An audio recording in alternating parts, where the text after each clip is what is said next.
La diffusion vient de démarrer. Tous les participants sont en mode écoute seul.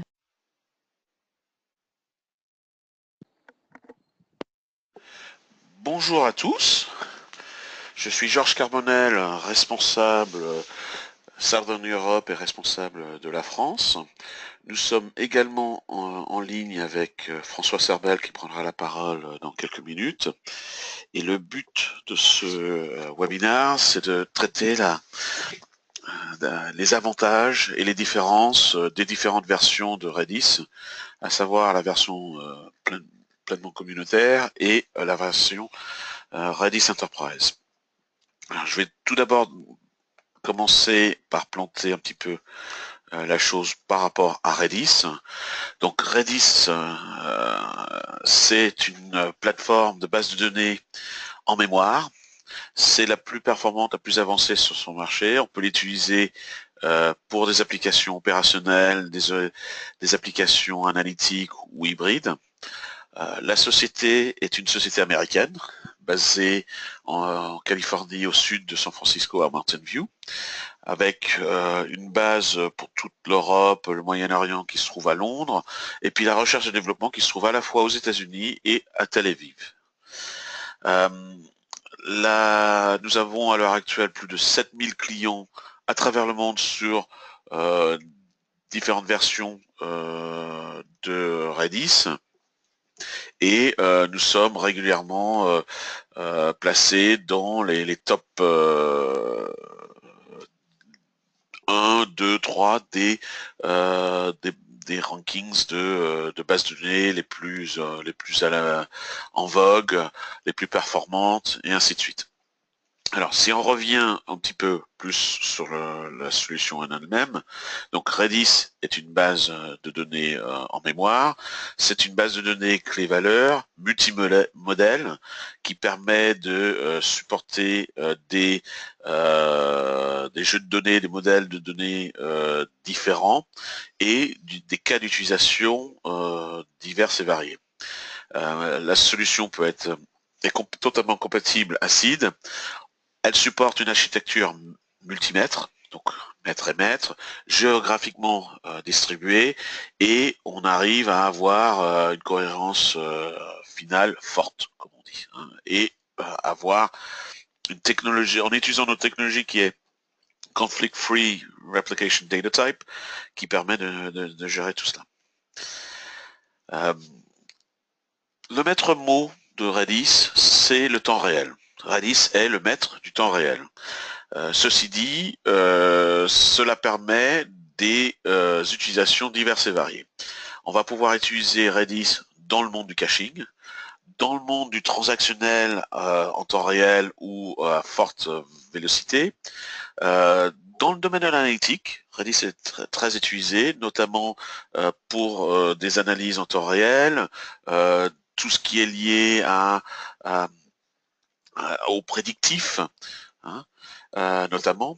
Et puis on va pouvoir l'utiliser dans le machine learning, dans l'ingestion de données à forte vélocité, de time series, et ainsi de suite. Donc vous pouvez voir qu'il y a énormément de cas d'utilisation pour Redis. Redis est extrêmement populaire. C'est la base numéro 1 sur AWS, la base numéro 1 sur Docker, et ainsi de suite. Donc là, c'est un petit peu les rankings dans ce domaine-là.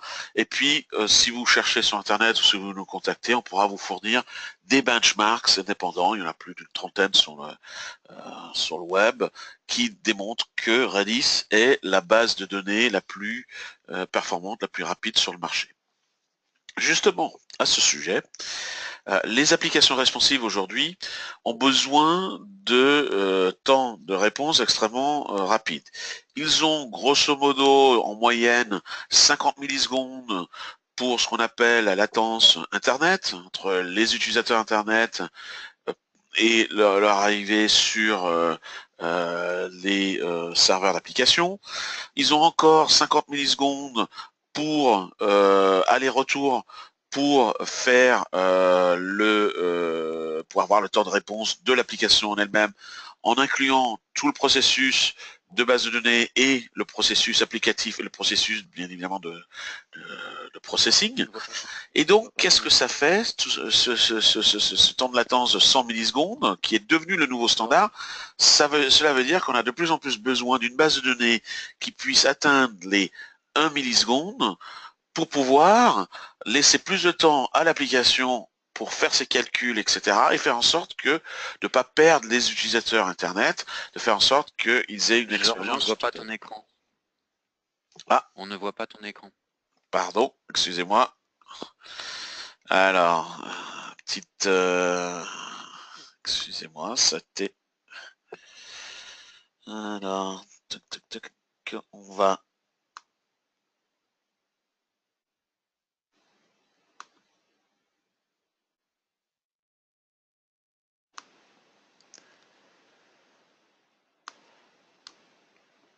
Est-ce qu'on le voit là?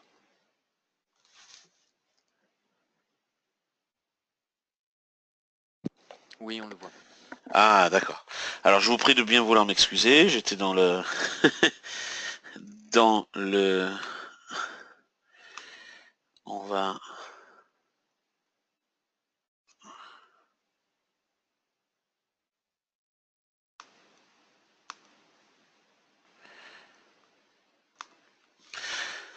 Alors, je vous prie de bien vouloir m'excuser pour ce petit souci technique. Donc, comme je l'ai indiqué tout à l'heure, donc Redis a plus de 7000 clients. Nous sommes une base de données en mémoire et on peut traiter d'applications opérationnelles, analytiques et hybrides.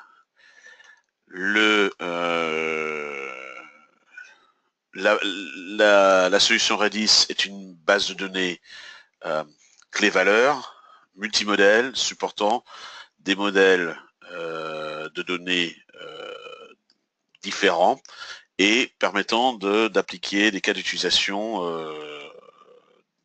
différenciés. La solution est totalement compatible à SID. On peut, elle bénéficie d'une architecture maître, multimètre plutôt, et elle peut être géographiquement distribuée. Les cas d'utilisation, comme je l'ai indiqué, on peut l'utiliser dans le domaine du caching, du transactionnel en temps réel ou à forte vélocité. On va pouvoir utiliser Redis dans le domaine de l'analyse en temps réel, du machine learning, du fast data ingest, du time series, du job, des jobs et ainsi de suite. Comme je l'ai indiqué aussi, Redis est la base de données numéro 1 sur AWS, elle est numéro 1 sur Docker, et on va pouvoir trouver énormément de benchmarks sur Redis qui indiquent que Redis est extrêmement performante et bien plus performante que les autres bases de données. Alors, je vais reprendre mon explication sur les applications responsives, à savoir, donc, les applications responsives nécessitent, et c'est la nouvelle norme, de 100 millisecondes, 50 millisecondes pour l'aller-retour au niveau de la partie Internet, c'est-à-dire entre les utilisateurs et les serveurs d'application, et 50 millisecondes entre ces applications serveurs, le temps d'effectuer tout le processus de l'application et bien évidemment la partie base de données. Ce qui veut dire qu'on a besoin de bases de données extrêmement performantes qui peuvent tourner sous la milliseconde. C'est le cas de Redis.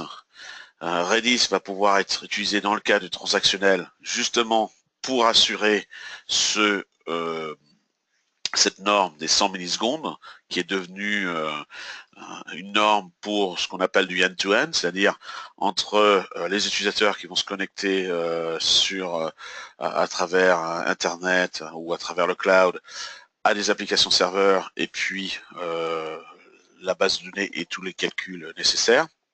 Et Redis, c'est la seule base de données sur le marché qui permet d'atteindre la milliseconde, quelle que soit la charge derrière. Hein. Et puis, de nos jours, on le voit tous, il y a de plus en plus d'applications analytiques, il y a de plus en plus de propositions, de prédictifs, et ainsi de suite. Et donc, tout cela nécessitant des temps de processing extrêmement rapides et performants. Là où dans le passé, on pouvait se satisfaire de temps de requête qui serait en jours ou en heures et basé sur des disques. Aujourd'hui, on a besoin de temps de requête qui soit sous des quelques minutes, sous quelques secondes et parfois même sous quelques millisecondes. Redis permet de répondre à cela. Et si on regarde un petit peu la différence de Redis là-dessus, c'est quoi? C'est le fait d'avoir la haute performance, mais pas uniquement la haute performance en tant que puissance, rapidité, temps de latence performante, mais également en tant que utilisation des ressources matérielles à sa disposition. Avec Redis, on a besoin de mettre en œuvre beaucoup moins de serveurs, beaucoup moins de ressources matérielles qu'avec d'autres solutions. On pourra rentrer dans ce détail-là par la suite si vous le souhaitez. L'autre aspect, c'est le fait que Redis est simple, permet d'attaquer des structures de données différentes et un peu comme un jeu de Lego, et on va pouvoir attaquer des hashes, des strings, des sets, des listes, des bitmaps, etc.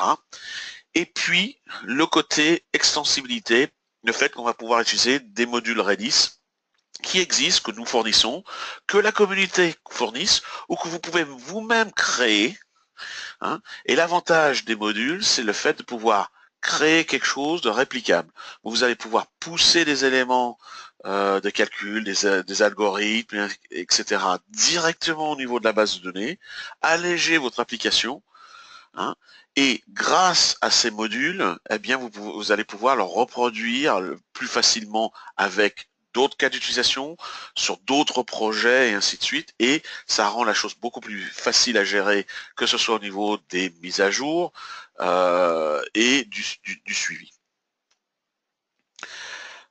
Si on regarde un petit peu ce que je disais par rapport au temps de réponse de Redis, vous pouvez voir sur la droite que Redis a besoin que de 2 serveurs pour atteindre 1 million d'écritures en seconde, alors que d'autres technologies ont besoin de 300 serveurs, 50 serveurs, et ainsi de suite. Ça, c'est pour le diagramme à droite.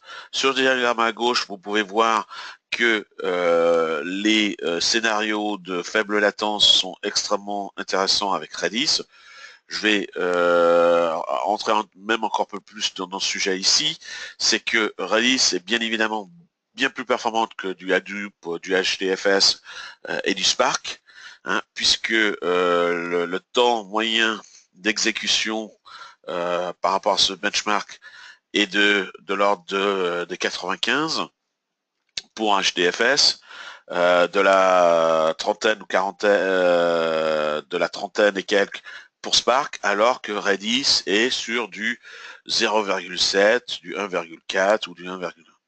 Donc Redis est potentiellement 100 fois plus rapide ou 45 fois plus rapide que ces technologies, ces autres technologies, voilà. Hein, et sans parler même de technologies du type Oracle ou DB2 et bien d'autres. Comme je l'ai indiqué tout à l'heure, Redis permet d'attaquer des structures de données différenciées, un petit peu comme un jeu de Lego. On va pouvoir pousser des fonctionnalités complexes en une seule commande. On va pouvoir les pousser directement au niveau de la base. On va pouvoir résoudre des problèmes complexes en utilisant des commandes standards ou personnalisées en Lua. Et puis, cela permet d'avoir un code plus propre, plus élégant, un temps d'exécution bien plus rapide que sans. L'extensibilité grâce au module Redis, eh bien, on va pouvoir utiliser l'API Redis pour tout ce qui est la création de ces modules. Les modules vont permettre de répondre à des cas d'utilisation spécifiques avec des performances élevées, une évolution qui est beaucoup plus gérable, et vous avez des modules qui existent que vous pouvez utiliser d'ores et déjà pour vos cas d'utilisation Donc cela vous évite d'effectuer éventuellement un développement pour répondre à quelque chose de bien spécifique. Mais vous pouvez également créer les vôtres ou faire créer les vôtres, hein, et des modules Redis peuvent être certifiés par Redis ou être fournis par Redis ou tout simplement créés par la communauté. Il y a un bon nombre de cas. Et donc, comme vous pouvez le voir, vous avez des modules sur du machine learning, sur du full text search, et ainsi, sur du time series, et ainsi de suite. L'avantage, un autre avantage de Redis, donc il y a la performance, il y a la scalabilité, le fait de pouvoir monter en puissance d'une manière gérée, linéaire et autogérée même, je dois dire, le fait de pouvoir monter l'ensemble, que ce soit des clusters, redéployer des shards, et ainsi de suite. La fonctionnalité, ce qu'on appelle nous du always on, c'est-à-dire le fait d'avoir une reprise instantanée lors d'un défaut, on va pouvoir le faire sans perte de données et on va pouvoir le faire sous les 5 secondes. Donc en 4 secondes, vous allez pouvoir faire une reprise sur l'événement tout en n'ayant aucune perte de données. Ça, c'est une formule gagnante puisque c'est une formule que personne d'autre sur le marché est capable d'effectuer. L'autre aspect, c'est que vous avez la haute performance, la haute disponibilité stable et prévisible. Vous pouvez être distribué géographiquement parlant. Il y a une réduction des coûts puisque vous pouvez, bien évidemment, il y a une version totalement open source, mais même sur la version commerciale, elle est extrêmement compétitive. Vous allez pouvoir utiliser moins de ressources, comme je l'ai indiqué, et donc moins de coûts. Et puis l'autre aspect, c'est que vous allez pouvoir également utiliser de la mémoire flash si vous avez besoin d'étendre votre mémoire et pas simplement utiliser la mémoire vive. La mémoire flash étant moins coûteuse, et en utilisant la mémoire flash plutôt que en plus de la mémoire vive, eh bien vous allez pouvoir atteindre les performances que j'ai indiquées tout à l'heure, tout en ayant un ticket d'entrée beaucoup plus faible que si c'était full mémoire vive. La reprise instantanée sans perte de données, je l'ai indiqué ici. Et si vous voulez savoir qui est le vendeur A, qui est le vendeur B, C et D, je me ferai un plaisir de vous l'indiquer de manière orale ou d'une manière plus précise si vous me contactez.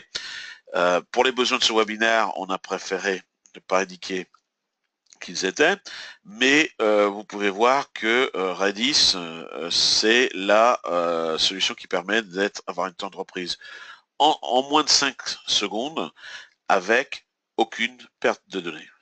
Alors que dans tous les autres cas, vous êtes sur de l'ordre de plusieurs minutes pour un temps de reprise et avec des données qui peuvent être perdues. Donc je vais passer la main à mon collègue François Sarbel qui va rentrer dans un détail un peu plus technique sur les avantages et les différences de la version open source. Bonjour à tous, donc je suis François Servel, je m'occupe de tout le côté technique, je suis consultant technique à Redis Labs et je vais vous expliquer effectivement les différences entre la version communautaire et la version Enterprise commerciale. Excusez-moi juste un instant. Voilà, donc désormais vous devriez pouvoir voir mon écran. Alors, je te confirme, c'est bien le cas. Ce qu'il faut voir, c'est que la version communautaire de Redis est parfaitement fonctionnelle. Elle offre tout ce qu'il faut par rapport aux développeurs, c'est-à-dire qu'elle offre toutes les fonctionnalités par rapport à l'accès aux données, à la manipulation des données, toutes les fonctionnalités utiles. Ensuite, ce qui se passe, c'est que lorsque l'on a fini de développer une application, on cherche à la mettre en production. Et dans le monde de l'entreprise, la mise en production apporte de nouvelles contraintes, de nouveaux besoins par rapport au monitoring, par rapport à l'administration, par rapport à plein au déploiement, à la scalabilité. à la sécurité pour, par exemple, Disaster Recovery. Et donc, la version communautaire, bien qu'il soit possible d'obtenir, de créer une architecture supportant et satisfaisant ces contraintes, cela nécessite un travail considérable pour définir cette architecture et pour l'implémenter et pour la maintenir par la suite. C'est là où justement la version commerciale entre en piste, puisque sur cette version communautaire sur laquelle elle s'appuie, eh bien, la version commerciale apporte une couche entreprise clé en main sur les différents nœuds du cluster Redis. Alors, à quoi correspond cette couche entreprise? Eh bien, nous utilisons la version communautaire en sous-jacent comme unité de stockage, ce que j'appellerai par la suite un shard. Et au-dessus de ces unités de stockage, on va avoir une fonctionnalité de proxy, une fonctionnalité de gestion du cluster et un accès à l'administration par une API REST, également par la ligne de commande et par une interface web. Alors, que comportent ces différentes briques? Le proxy va s'exécuter sur tous les nœuds, il va accepter les connexions entrantes à travers le réseau et c'est lui qui va distribuer les données à travers les différents nœuds et donc qui sait où doit se trouver chaque donnée, chaque clé valeur dans le cluster et va donc aller chercher le nœud sur lequel se trouve la donnée à laquelle on souhaite accéder, en écriture comme en lecture, pour répondre aux requêtes venant des applications. Il va également avoir un rôle d'accélération, puisque, on va le voir un peu plus tard, le proxy va multiplexer et pipeliner les opérations. Il va supporter un stockage de type memcached, de sorte que si on dispose déjà dans l'entreprise d'un memcached en production, eh bien, on va pouvoir continuer à l'utiliser. Simplement, ce sera intégré dans l'offre Redis Labs et avec le support et l'assistance qui vont avec. Le cluster manager, quant à lui, est en charge de la gestion du cluster, donc la gestion des nœuds, l'ajout et la suppression de nœuds, la mise offline d'un nœud, la création d'une nouvelle base de données, l'affectation de ressources à cette base de données en termes de nombre de shards, les possibilités de déplacer des shards d'un nœud à un autre, de rééquilibrer le cluster, toutes ces opérations de gestion des ressources. Et pour discuter avec le cluster manager, on dispose donc d'une API REST qui va permettre de piloter le cluster manager pour effectuer toutes les opérations qu'il prend en charge et qui va également permettre, cette API REST, d'avoir une remontée d'informations avec des statistiques et des informations de supervision, de sorte que l'on puisse connecter sur un cluster Redis un outil de supervision. Donc, les équipes d'exploitation pourront suivre la santé du cluster et on peut même imaginer que on intègre dans les outils de supervision des règles propres à chaque architecture, à chaque installation, pour que l'outil de supervision puisse, à travers cette API REST, non seulement récupérer l'état de santé du cluster, mais également réagir à cet état de santé pour reconfigurer le cluster et garder un fonctionnement optimum. Alors, en ce qui nous concerne, dans un cluster Redis, tous les nœuds sont absolument identiques. Il n'y a aucun nœud qui soit avec une installation et des logiciels différents des autres. Tous les nœuds ont les mêmes binaires, tous les nœuds exécutent ces mêmes binaires et tous les nœuds supportent toutes les fonctionnalités. Au niveau du nombre de nœuds, on a un prérequis qui est d'avoir un nombre impair de nœuds. C'est pas pour le fonctionnement du cluster en nominal, c'est uniquement histoire d'assurer un failover, une gestion de panne qui se passe bien lorsque l'on a une rupture réseau au milieu du cluster. Le fait d'avoir un nombre impair de nœuds signifie que d'un côté ou de l'autre du cluster, on va avoir plus de nœuds que de l'autre.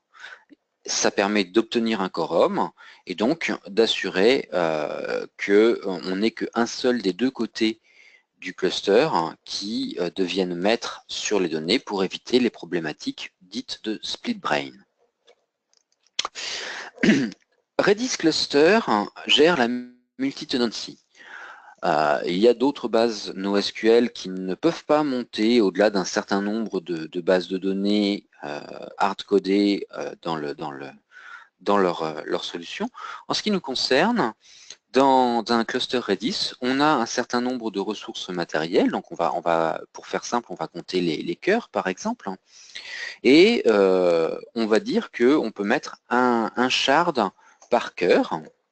Et donc, si on dispose de 3 nœuds dans un cluster Redis, chacun de ces 3 nœuds ayant par exemple 4 cœurs, eh bien ça signifie que le cluster dispose d'une manière globale d'un pool de ressources cœurs de 3 x 4, 12 cœurs. Donc potentiellement, on peut avoir jusque 12 shards. Ce qui va se passer, c'est que on va pouvoir avoir ce cluster qui soit installé dans l'infrastructure de production de l'entreprise, et puis on a une première application qui arrive en production et qui a besoin d'avoir une base de données, une petite base de données, et on va lui créer une petite base de données sur 2 shards. Et donc, on utilise potentiellement, je dirais, 2 cœurs, il nous en reste encore une dizaine de disponibles. Et puis, on a une deuxième application qui va arriver en production et qui va avoir, quant à elle, besoin d'une base de données un tout petit peu plus grosse et qui va avoir besoin de 4 shards. Et donc, sur nos 3 nœuds, eh bien, on va pouvoir créer 4 shards, puisqu'on a encore des ressources. Et puis, on a une troisième application qui a besoin de 6 shards. On va utiliser 6 shards. Et ce, jusqu'à épuisement des ressources. Donc ça signifie que on peut créer autant de bases de données dans un cluster Redis qu'on le souhaite, jusqu'à concurrence des ressources nécessaires par rapport aux contraintes de performance que l'on souhaite avoir. C'est un point très important. Ça veut dire qu'un cluster Redis peut être mutualisé dans un environnement SaaS ou tout simplement dans un environnement d'entreprise classique, étant un service de base de données accessible à différentes applications sans contrainte de nombre par cluster. On n'est pas obligé de recréer un nouveau cluster à côté. Ce qu'il faut savoir, c'est que les bases de données sont parfaitement cloisonnées entre elles et donc on n'a pas besoin de créer un nouveau cluster parce qu'on a atteint un nombre de bases de données limite. En ce qui concerne le redimensionnement d'une base de données, eh bien déjà d'une part, ce qu'il faut savoir, c'est que ça se fait à chaud. Il n'y a aucune interruption de service pour les applications clientes. On peut redimensionner une base de données comme on le souhaite. Alors une base de données très simple va être stockée intégralement sur un shard, autrement dit une instance Redis qui va fonctionner sur un des nœuds. Cette instance Redis, par conception, est monothread, donc elle n'utilise qu'un seul cœur.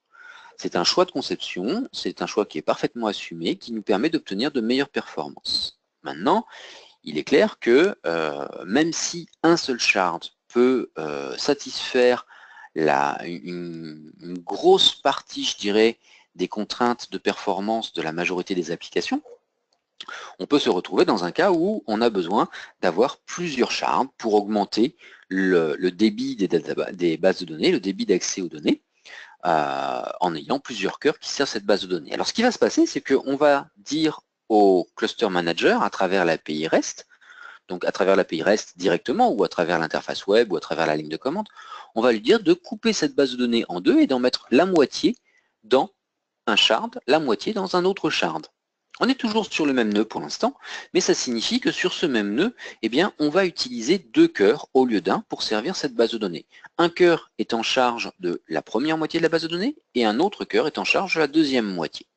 Et puis, on va pouvoir comme ça, en fonction de l'évolution des besoins de l'application, et donc du débit d'accès aux données et des performances, on va pouvoir comme ça diviser cette base de données en de multiples shards. Dans ma diapo, je suis allé jusqu'à 10 shards, mais on peut aller bien au-delà, ce n'est pas un problème. On va pouvoir également faire de la scalabilité horizontale. Ce que nous avons vu jusqu'à présent, c'était on divise cette base de données en de multiples shards sur le même nœud. Maintenant, ce que l'on peut faire, c'est qu'on dispose, admettons, d'un seul nœud sur lequel nous avons 4 shards. On a scalé, on va dire, verticalement déjà. On a divisé notre base de données en 2, puis en 4, et on arrive au taquet parce que notre nœud dispose de 4 cœurs, et puis qu'on a atteint la limite en ce qui concerne l'utilisation de la mémoire. Alors ce que l'on va pouvoir faire, c'est qu'on va pouvoir rajouter à ce cluster un nouveau nœud vide, avec une configuration similaire, admettons, mais la configuration peut être radicalement différente, hein, c'est pas une contrainte. Hein. Et puis, on va demander au cluster manager, toujours pareil, hein, à travers l'API REST, la ligne de commande ou l'interface web, on va lui demander de redistribuer les shards. Il va prendre 2 des shards du premier nœud et les déplacer sur le second nœud. Encore une fois, cette opération est complètement transparente pour l'application, il n'y a même pas de perte de connexion pour les connexions déjà ouvertes. Du coup, on se retrouve avec un premier nœud sur lequel on a libéré 2 cœurs et sur lequel on a libéré à peu près la moitié de l'espace mémoire qui était occupé. Sur le deuxième nœud, eh bien, on a occupé 2 cœurs et la moitié de l'espace mémoire. Donc du coup, on se retrouve avec des cœurs disponibles, autant sur le premier nœud que sur le deuxième nœud, et de l'espace mémoire disponible. Et on va pouvoir refaire un redimensionnement vertical sur ces 2 nœuds en redivisant la base de données de manière à multiplier le nombre de shards total sur lesquels cette base de données est stockée. Et donc le nombre de cœurs qui la gère, et donc les performances si on le souhaite. Alors, je parle de performance en multipliant le nombre de nœuds et le nombre de shards. Il faut bien avoir conscience que, et je le montrerai tout à l'heure dans la démonstration, sur 2 shards et donc 2 cœurs, on atteint le million d'opérations à la seconde. Donc là, il s'agit d'un redimensionnement pour des applications extrêmement gourmandes en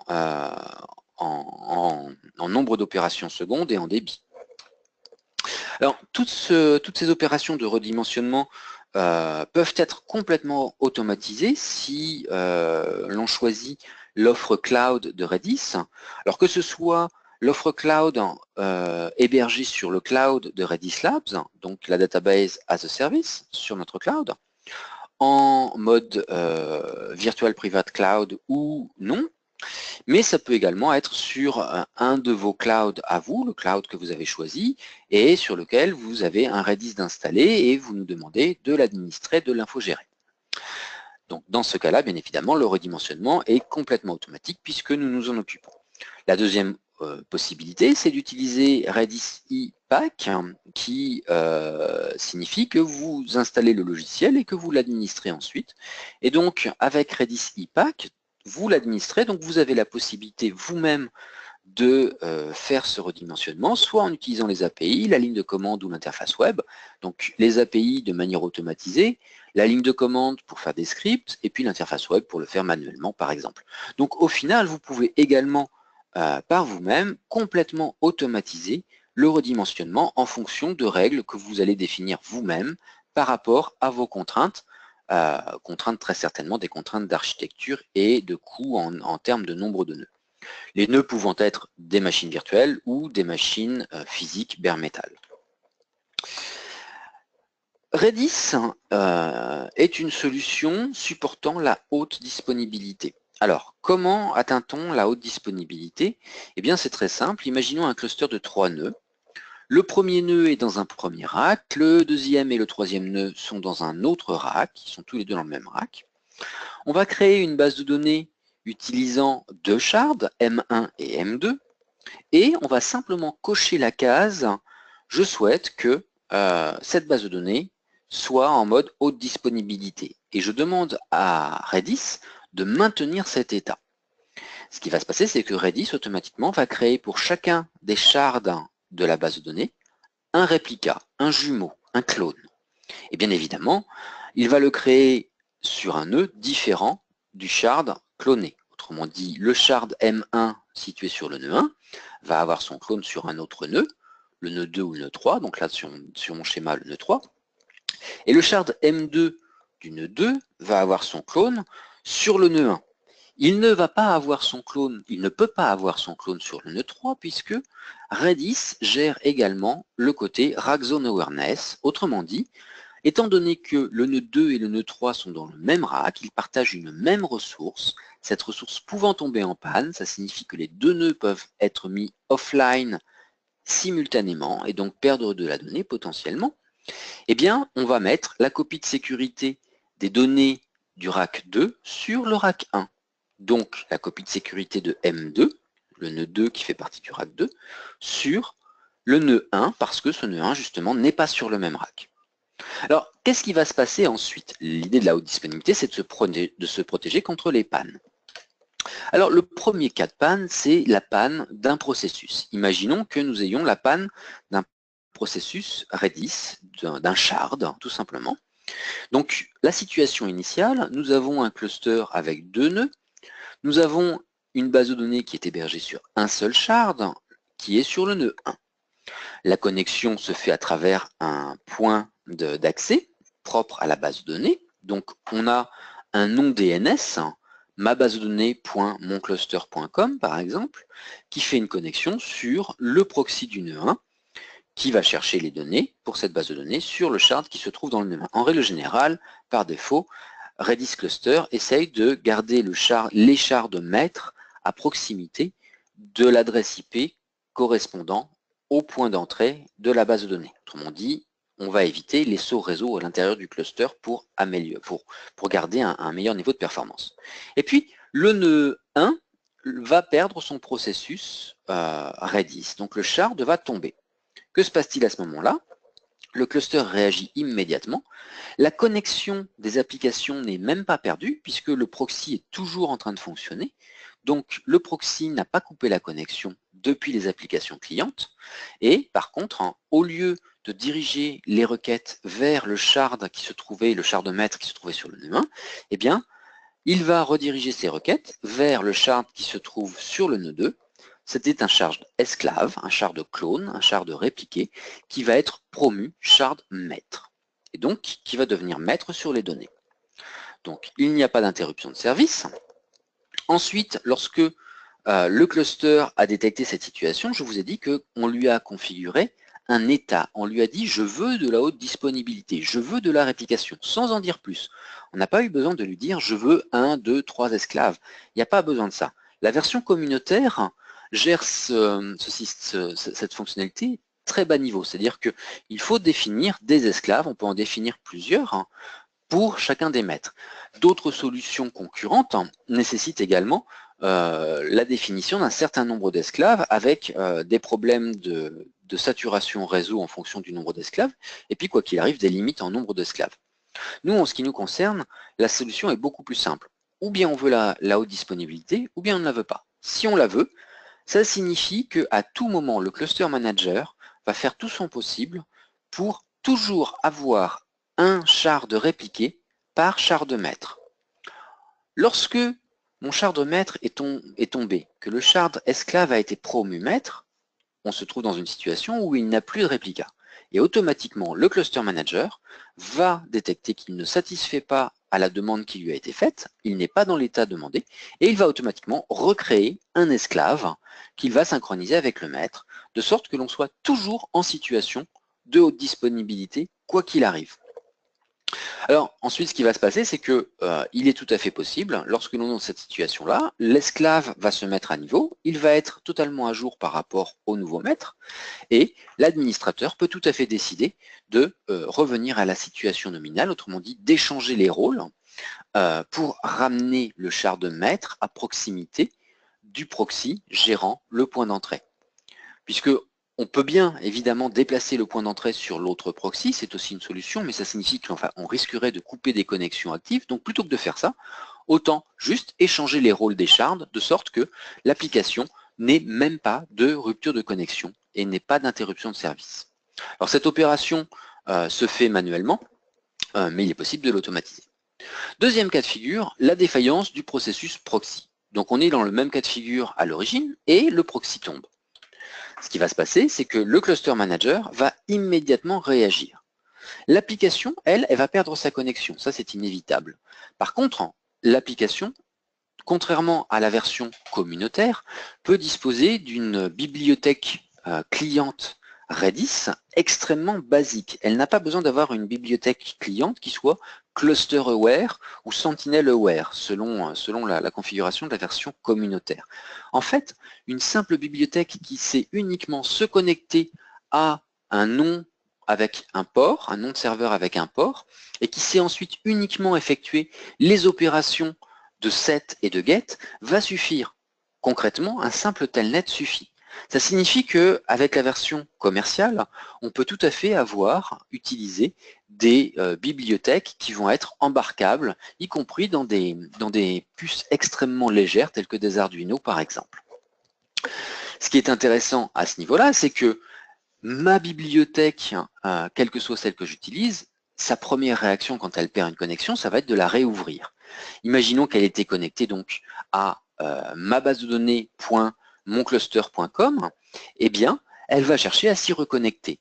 La différence, c'est que ce nom DNS, ma base de données .moncluster.com, auparavant se résolvait avec l'adresse IP du premier nœud, mais désormais se résout avec l'adresse IP du deuxième nœud. Autrement dit, le nom ne change pas, mais la connexion va être redirigée par les DNS vers le deuxième nœud. C'est possible parce que tous les nœuds du cluster portent un service DNS qui est configuré pour être maître sur la zone du cluster. Donc l'application recrée sa connexion sur le deuxième proxy qui lui sait très bien que le shard maître se trouve sur le nœud 1 et qu'il est toujours actif, donc il va rediriger les requêtes vers le shard 1, vers le shard du nœud 1. Et puis le proxy est redémarré, il est à nouveau disponible. Ce qui va se passer, c'est que bien évidemment, là encore, le cluster manager ne va pas prendre la décision de rechanger l'adresse IP et de forcer à la reconnexion sur le proxy d'origine, parce que ça signifie très clairement qu'il y aurait un impact au niveau de l'application cliente, puisque toutes les applications clientes ayant une connexion ouverte sur le deuxième proxy la perdraient automatiquement et devraient se reconnecter sur le premier proxy. Donc, le cluster manager ne va pas prendre cette responsabilité, on la laisse à l'administrateur ou à des règles automatisées que vous pourriez écrire utilisant les API pour revenir en situation nominale avec un endpoint à proximité du proxy. Une autre solution serait également, pour éviter d'avoir des interruptions de service, juste d'échanger les shards maître et esclave, de sorte que le maître se trouve sur le nœud 2 et l'esclave sur le nœud 1. Ainsi, on aurait également une situation où le proxy et le shard maître sont sur le même nœud. Troisième cas de figure, une défaillance de nœud complète. Alors, bien évidemment, c'est juste une combinaison des deux défaillances précédentes. Donc là, si le nœud complet passe offline, ce qui va se passer, c'est que le DNS va changer l'IP du point d'entrée pour que ça pointe sur le deuxième proxy, qui lui fonctionne toujours, et va également promouvoir le shard esclave en shard maître. Lorsque le nœud revient en ligne, eh bien, on se retrouve dans une situation où on a une connexion sur un proxy qui fonctionne avec le shard maître sur le même nœud, et puis à côté, en disponible pour la haute disponibilité, eh bien on a à nouveau un proxy disponible et un esclave de disponible. Alors, toutes ces fonctionnalités, bien évidemment, lorsque l'on est en mode cloud, que ce soit donc sur notre cloud ou dans le vôtre, cloud géré soit par nous, soit par un partenaire, eh bien tout cela est automatisé, c'est transparent pour vous, vous utilisez la base de données, c'est un service et puis vous n'avez pas à vous soucier de la haute disponibilité. Lorsque vous administrez vous-même votre cluster Redis, eh bien la défaillance est intégralement automatique, de sorte que l'on n'appelle pas l'administrateur d'astreinte au milieu de la nuit. Mais en revanche, la dernière étape n'est pas automatisée par défaut, elle est automatisable par API, ligne de commande ou interface web. On peut tout à fait imaginer que l'outil de monitoring implémente des règles automatisées pour que lorsque le cluster aura eu le temps de se réparer lui-même, eh bien, il effectue l'action, il fasse 2-3 tests pour voir si on n'est pas sous la pleine charge, que ça n'aura pas d'impact, et il effectue les bonnes actions. Si par exemple, on peut très bien imaginer et définir une règle que si il n'y a aucune connexion active en ce moment sur le proxy croisé, on va dire, eh bien, on effectue la bascule de proxy puisque on sait que ça n'aura pas d'impact et que ça ne coupera aucune connexion. Alors, puisqu'on parle de proxy, à quoi sert le proxy? Eh bien, le proxy, si on n'a pas le proxy dans la version open source, toutes les applications se connectent directement sur les shards, et ce sont les shards qui doivent gérer les connexions réseau.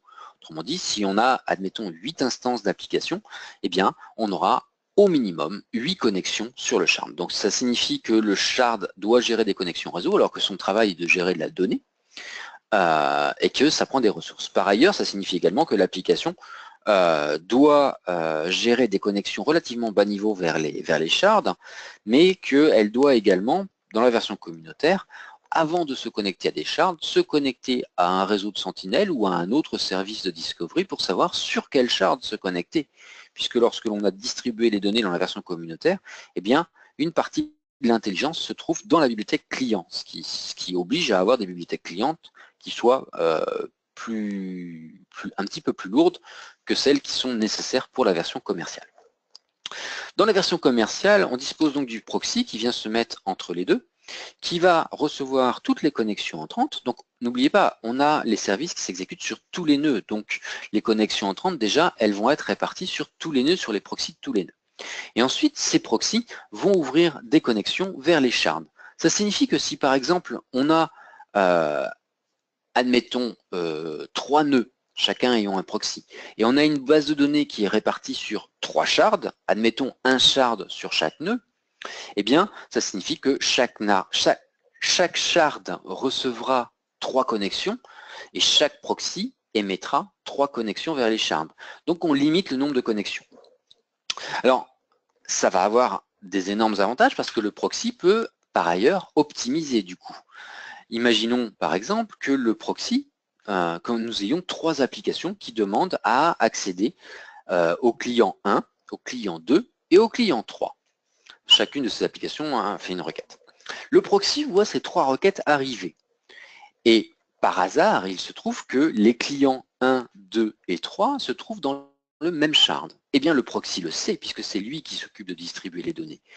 Et il va utiliser la seule et unique connexion qu'il a vers ce shard-là pour envoyer les requêtes pour récupérer le client 1, le client 2, le client 3. Donc il va demander au shard, donne-moi le client 1, donne-moi le client 2, donne-moi le client 3. Donc on multiplexe déjà les requêtes. Mais le proxy va également aller un cran plus loin. C'est-à-dire que lorsque l'on envoie ces requêtes à la suite, même si c'est sur une seule connexion, on subit 3 fois la latence.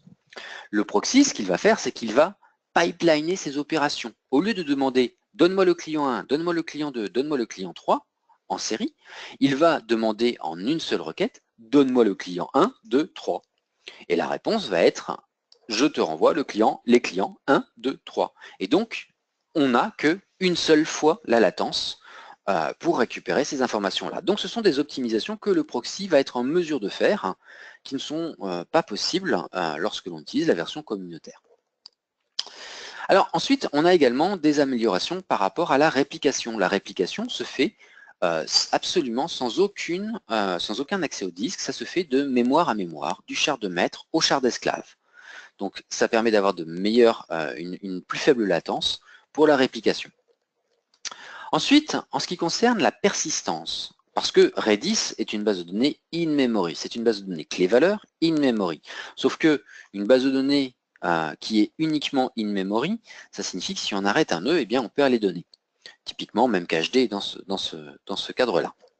Alors, c'est pas forcément acceptable, et puis ça ne correspond pas forcément non plus à la définition que l'on a d'une base de données. Une base de données doit avoir de la persistance, même si la référence est en mémoire. Donc, pour cela, on a la possibilité d'écrire sur disque les données qui sont en mémoire. Dans la version open source, on va pouvoir le faire depuis le shard de maître. Dans la version commerciale, lorsque l'on a la réplication, la persistance vers le disque se fait depuis l'esclave, de sorte que le maître puisse concentrer toutes les ressources dont il dispose pour répondre le plus rapidement possible aux demandes, aux requêtes des applications et pour pouvoir garantir la plus faible latence possible et le plus fort débit possible et les meilleures performances. Les entrées-sorties disques vont être déléguées à l'esclave. Donc la réplication se fait de mémoire à mémoire entre le maître et l'esclave et l'écriture sur disque se fait depuis l'esclave. Nous avons deux types de persistance. La première persistance est un snapshot, c'est-à-dire qu'à intervalles réguliers, par défaut toutes les demi-heures, mais c'est configurable, le processus shard, le shard va se forker en mémoire, et donc le processus pair va continuer à recevoir les mises à jour depuis le shard de maître, mais le processus enfant de l'esclave, lui, va hériter donc de l'espace mémoire du père et va pouvoir dumper cet espace mémoire sur un disque, sur le disque, dans un format binaire. Le deuxième format, la deuxième option de persistance est une sorte de journal, un journal incrémental qui va noter sur le disque absolument toutes les opérations qui se passent par Redis.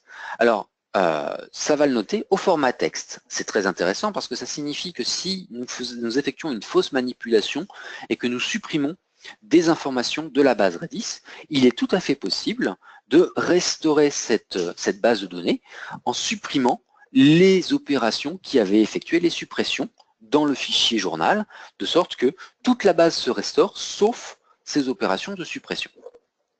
Ce fichier texte donc de journal va être écrit en temps réel dans les buffers, dans les tampons du système d'exploitation.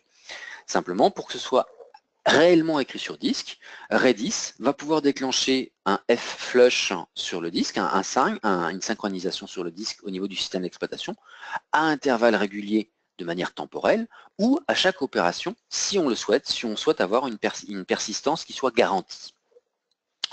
Il faut savoir également que ces journaux peuvent devenir très volumineux en fonction du nombre d'opérations secondes que subit la base de données, et que, à intervalles réguliers et lorsque certains critères sont réunis, Redis va réécrire ces journaux pour supprimer toutes les opérations séquentielles qui ont eu lieu sur une même clé. Si par exemple j'ai fait A égale 1, A égale 2, A égale 3, les trois opérations sont dans le journal, mais à intervalles réguliers, Redis va les réécrire de manière à ne garder que le A égale 3.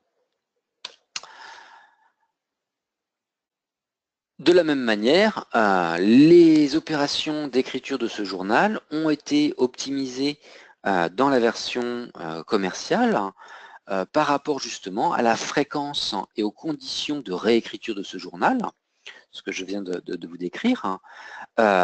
Optimisé également pour éviter les verrous lorsque l'on a des gros débits en écriture, pour les performances, et également optimisé par rapport à la taille des blocs qui sont écrits sur le disque.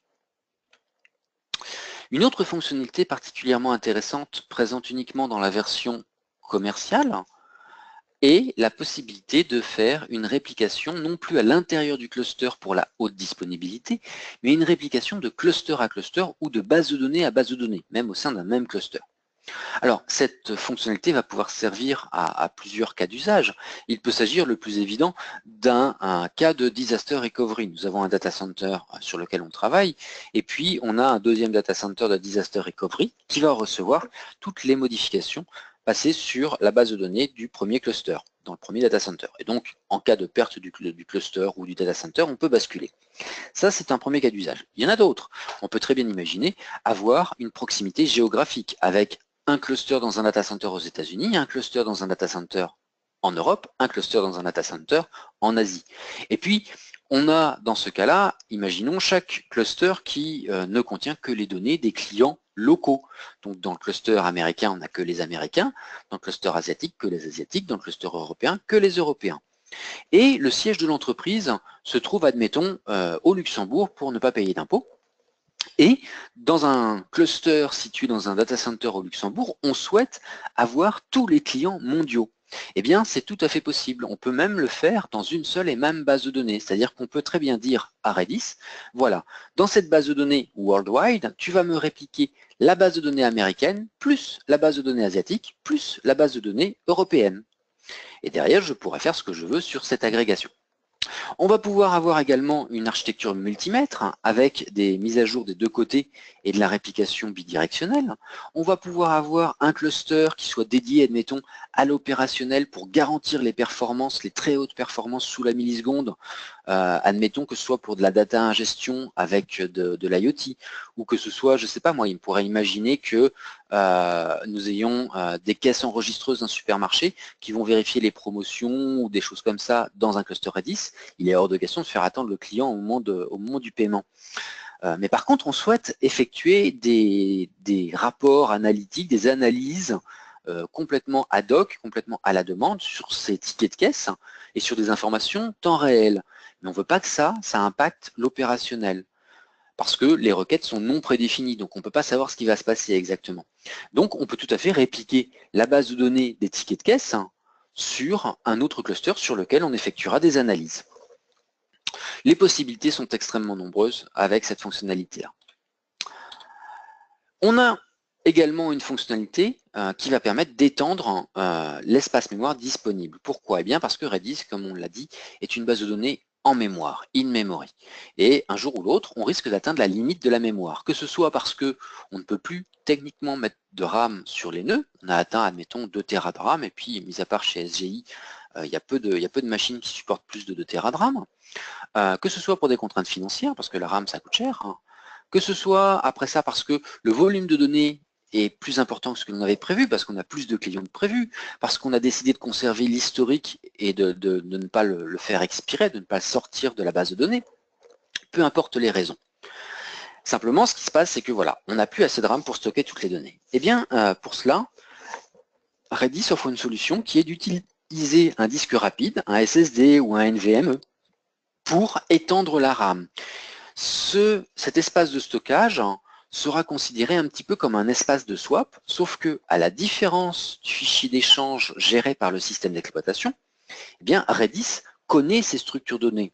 Le système d'exploitation, il peut tout à fait pousser sur un fichier d'échange une page mémoire, sans pour autant savoir ce qu'il y a dedans. Peut-être que dans cette page mémoire, il y a des données qui n'ont pas été accédées et pour lesquelles c'est justifié de les mettre sur le disque, mais peut-être qu'il y a des données qui n'ont pas été accédées et qui, si jamais on en a besoin, doivent être d'accès instantané. Les index, la liste des clés, les dictionnaires, toutes ces choses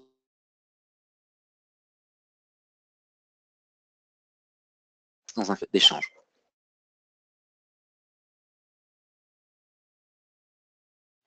Possibilité justement d'utiliser un disque rapide comme espace d'échange et il va automatiquement pousser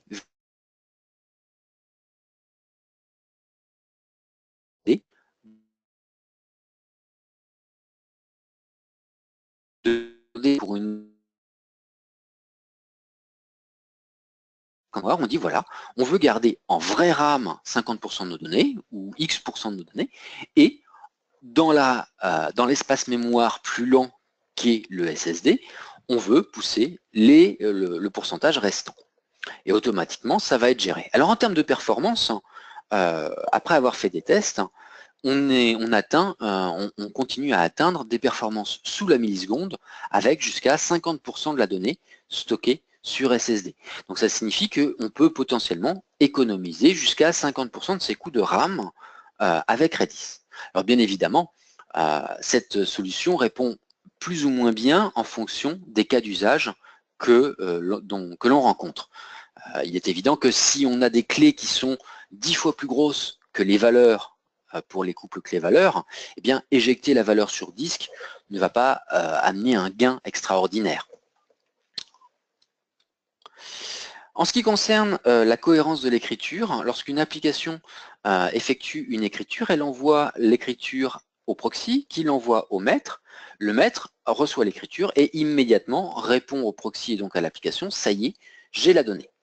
Par ailleurs, derrière en asynchrone, le maître va envoyer de mémoire à mémoire vers l'esclave la donnée à répliquer et l'esclave va lui répondre, c'est bon, je l'ai, elle est répliquée. Mais pour l'instant, elle n'est toujours pas sur disque. Et puis, l'esclave va envoyer l'écriture sur disque et va récupérer l'accusé de réception de l'operating system par rapport au disque. Maintenant, si l'application souhaite aller beaucoup plus loin en termes de sécurité et la garantie que la donnée, lorsqu'elle est écrite et confiée à Redis et lorsqu'on a l'accusé de réception, la garantie que cette donnée est persistée sur disque, il y a la possibilité de le faire. L'application envoie la donnée au proxy, qui l'envoie au maître. Le maître, à ce moment-là, va recevoir une autre demande de l'application qui est un wait, c'est-à-dire on attend que la donnée soit répliquée. Il l'envoie, il ne répond pas encore à l'application du coup, il ne débloque pas l'application, il envoie la donnée à l'esclave. L'esclave pourrait très bien immédiatement répondre « oui c'est bon je l'ai » sans avoir encore fait la persistance sur disque. c'est ce qui se passerait par défaut. Mais l'esclave, on peut également le configurer pour qu'il fasse la persistance sur le disque de manière synchrone à chaque opération. Et donc, il va commencer par envoyer la donnée sur le disque en mode bloquant, attendre que ce soit effectivement écrit sur le disque après le fsync de l'operating system, avant de répondre au maître, c'est bon, j'ai la donnée et je l'ai bien gérée, j'ai terminé de la gérer. J'ai terminé de l'enregistrer, autant en mémoire que sur disque. Du coup, le maître va pouvoir débloquer l'application, et l'application, lorsqu'elle se retrouve débloquée, à ce moment-là, a la certitude que cette donnée est sur disque. Alors, on a les solutions complètes d'un côté et de l'autre, et puis la solution intermédiaire, qui consiste à uniquement s'assurer que la donnée a été répliquée sur l'esclave, sans pour autant être persistée sur le disque, en fonction de la criticité des données que l'on confie à Redis. Alors, j'avais prévu une petite démonstration, mais je vois qu'on est déjà à 12h05, on a déjà dépassé le créneau horaire. Donc, ce que je vous propose à ce moment-là, c'est que l'on se recontacte de manière à pouvoir planifier une présentation et à pouvoir vous montrer comment ça se passe dans la réalité en vrai avec Redis. Mais en revanche, si vous avez des questions, vous pouvez les poster dans la boîte de dialogue pour que nous puissions y répondre.